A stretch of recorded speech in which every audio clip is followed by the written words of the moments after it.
soak in, but this was the kind of recreation area where you could come and take in these waters. Now remember, this water was being pumped out of the spring, which is 6 levels down from where we are now. It was pumped up here through pipes into the pool, and this was the pool that came right out of the ground, the water that came right out of the ground. Now remember that it had a high sulfur content.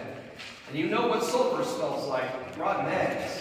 So this was not like your pool at the YMCA. It wasn't a pretty light blue color. It was gray, kind of murky, because it had just come right out of the ground. That was the whole point. And it must have reeked in here. Now, we didn't look anything like this either. I mean, this is a lot of years of deterioration here. At the time when this place was open, there were lounge chairs and tables and chairs and a piano over in that corner. And I mean, it was a nice, beautiful area because chandeliers above the pool, because this was the kind of the crown jewel of the building. As I said, there were tubs. There was also another pool. It's still intact, a couple of levels down below this. That pool was a Turkish bath, which meant they had like a steam room and they had a smaller pool, but it was for men only. No women were allowed in there because the men spent most of the time naked. So it's like a real sausage party in there. Women did not want to go in. So anyway, this is where most people came. And the hotel would open it up, not just to guests, orphanages, children's groups, schools. People came in and used this pool on a regular basis. Now, when it opened, this was the largest indoor swimming pool in the entire state of Illinois. And as you can see, it's pretty deep. It's a good-sized pool. But it was the largest one at the time. Indoor swimming pools were not common in 1914. But, as I said, there were a lot of people who were using it, including a couple of groups that were offering swimming lessons to people. And one of the people who took the swimming lessons in 1918 was a sheet metal worker from Granite City, Illinois, named Clarence Blair. Now, Clarence came here to take swimming lessons. He never learned to swim. He always wanted to. And he came here to take lessons, and he failed. He's the only person that's ever died in this swimming pool. He was here doing swimming lessons and ended up in the bottom of the pool. Nobody knows for sure what happened. They think he may have hit his head. His lungs filled with water, but he's unconscious. And the entire day passed before his body was discovered because, well, it's pretty hard to see the bottom of the pool. One of the staff members noticed a shadow down here in the deepest part of the deep end and went in to see what it was and found Clarence's body. Now, that's the only death that's ever occurred in the pool, despite all the ghost stories that have been told about it. Now, Clarence could be one of the ghosts, who knows? Or maybe the ghosts are here because they're attracted to water or attached to the hotel in some way. I mean, you have to remember, this place was open from 1914 to 1965 with 156 rooms that were filled for every night a good part of that time. That's thousands and thousands of people who came through this building. Chances are some of them left a little bit of themselves behind. But for whatever reason, maybe because of the water, they seem to gravitate toward this spot. Now, over the years, when we've been doing ghost hunts here, we often use an entire building for ghost hunts. We have brought a lot of people in here on tours, and we've had some strange things that have happened. One night, I brought a tour in because I heard all the stories from the people who were working here. Back when I moved here to Alton, a friend of mine's dad owned this building. And they had a maintenance staff at the time. There were still quite a few different shops and things here in the building. And the maintenance staff would tell a lot of stories because they worked often in that room that we passed through to get in here. That was, at the time, in the 90s, that was a maintenance area. They kept tools and all kinds of things there. And they would often hear things in the pool. Now, a lot of those things they would hear would be the sounds of water. They would hear water splashing, or they would hear water running. Now, there hasn't been water in this pool since 1961. I mean, there's a crack in it, leaks into the floor below it, so they've not had any water in it at the time. But 30 years later, people are still hearing water in here. They will hear a splash, or they will hear water running, thinking that maybe a pipe is broken. These maintenance guys would run into this room to look around, they turn the lights on, everything is dry, there's no water running. They couldn't explain it. One maintenance worker that I talked to, that I interviewed, told me he had a very similar story.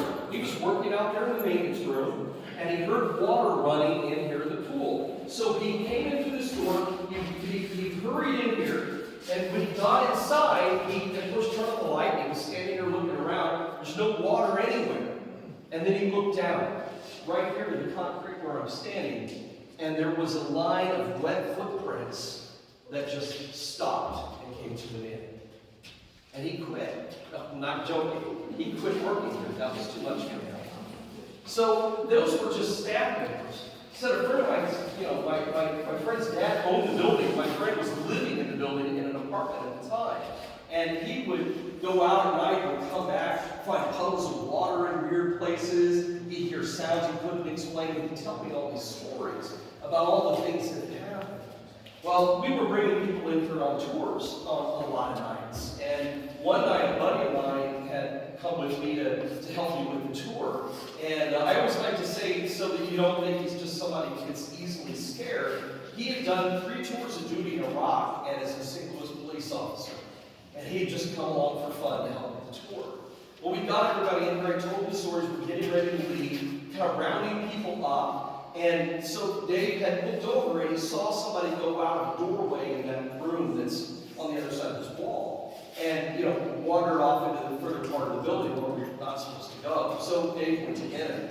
And he tried to catch up with the guy, he kept yelling at him, the guy just kept walking. He finally saw him go around the corner. Dave followed him around, thinking, I'm caught up with him now, I'll get him out of here. Went around the corner, nobody there, and it's a dead end. Well, Dave was so upset by this that he walked past me. I said, hey, did you find everybody? He said, I'll be outside. That's all he said. He didn't come back in this building for 10 years. No kidding. No exaggeration. So strange things do happen here. And I wanted to see them for myself. So my buddy and I, we've wandered around this building at all hours of the night. Nothing, I've never seen nothing had happened. But we knew how haunted the pool was supposed to be. So we decided we would spend the night in the swimming pool. We got a couple of lawn chairs, we came down here.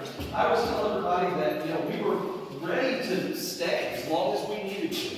We got the chairs set up in the pool, we sat down, and we were ready. But I should probably tell you it didn't look like this. It looked like this.